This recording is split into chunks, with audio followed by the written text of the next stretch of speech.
An aid worker in northern Syria, who has been stripped of his British citizenship, is to boycott his own appeal in protest at a process which he says is an affront to justice, in a letter to be sent on Thursday to the court that was due to hear his case. Taqir Sharif will say that he no longer wants to be party to a system that is rubber-stamping a kind of medieval exile process against its own people.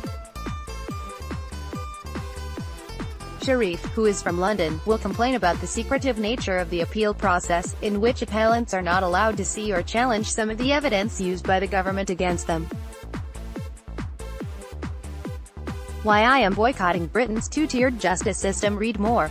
He told Middle East Eye that the only evidence that had been shared with him by the government was a heavily redacted statement by a border guard who interviewed him in 2012 as he was passing through the port of Dover as part of a Syrian-bound aid convoy, and who observed that he was wearing a jacket with a jihadi symbol. Sharif said this referred to a patch with the words of the Shahada, the Muslim statement of faith, in Arabic. He said he had been given the patch during an aid mission to Gaza in 2009 and wore it for luck. He will also highlight concerns that the government's use of citizenship revocation orders has created a two-tier justice system, that he says has been used in a discriminatory fashion against British Muslims and the children of immigrants, and call on others to join his boycott. I always believed that we had a robust legal system in the UK. I felt safe knowing that if I was ever to be falsely accused, I would always have my day in court and be able to adequately defend myself. Sharif writes in the letter, which Me is also publishing on Thursday. This is an assumption all British people have, and should have. But this all changed when I began the process of defending myself against the citizenship removal. Sharif has been working on aid projects in Syria since 2012 and has been based in the Atma refugee camp in northern Idlib since early 2013.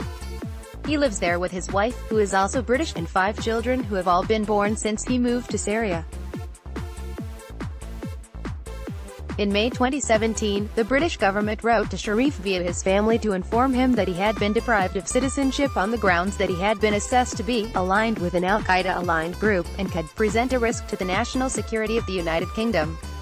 Sharif denies any links with armed groups or proscribed organizations.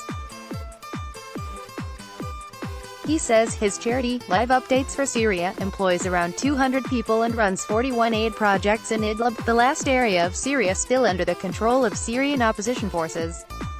Appellants in citizenship revocation cases are usually protected by anonymity, but Sharif waived that right in March in order to raise awareness about the government's increased use of the powers against British nationals who have traveled to Syria. He says he has effectively been left stateless and stranded in Syria by the British government and would have no other option but to seek political asylum in Turkey if the situation in Idlib became too dangerous for his family to remain there.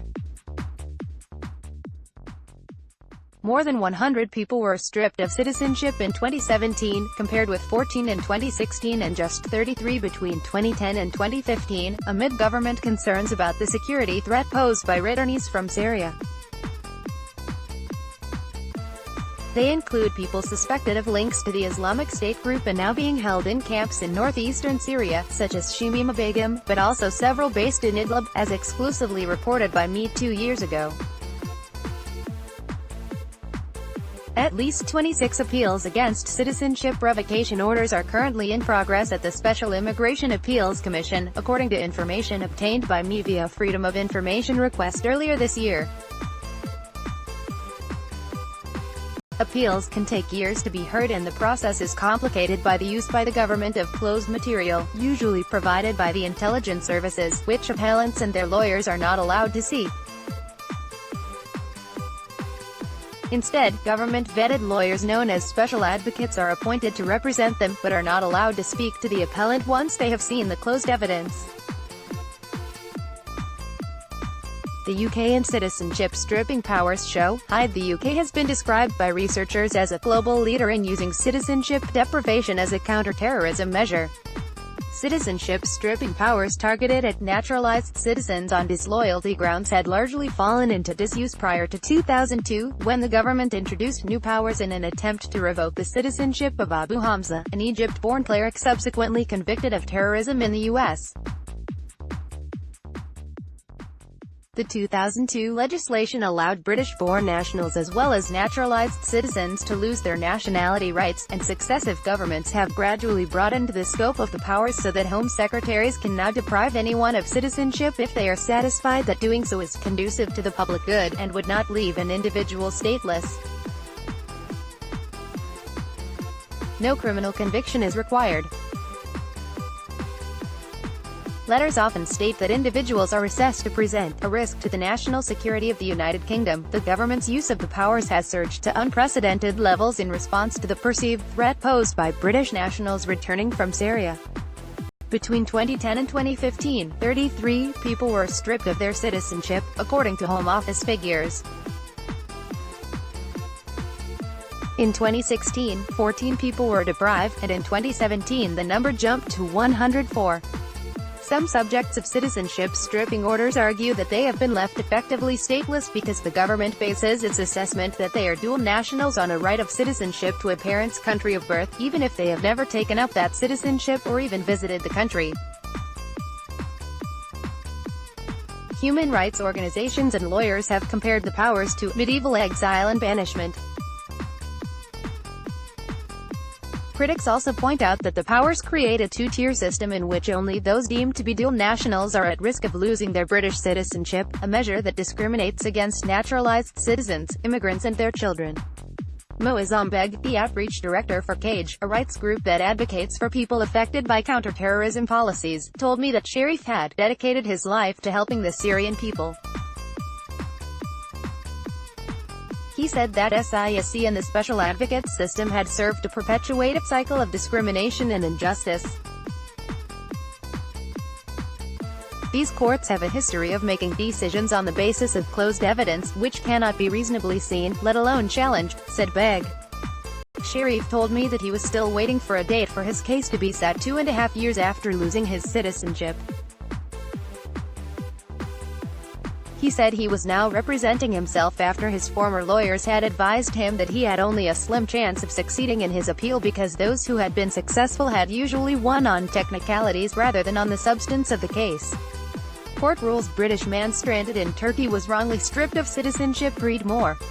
Last year, 2 British men of Bangladeshi heritage overturned citizenship revocation orders on the grounds that they had been wrongly assessed to be Bangladeshi nationals and left stateless as a result.The British government can only rescind citizenship in cases in which the person targeted is assessed to hold another nationality as well. Sharif says he does not consider himself to be a dual national, but he appears to have been stripped of citizenship on the grounds that he has Pakistani citizenship rights through his parents, who came to the UK as children.After speaking to lawyers, I realized that there is no point continuing with this process because most people had won on a technicality that they were not a dual citizen, said Sharif. I wanted to win on the fact that I am innocent and that I haven't been found guilty of anything.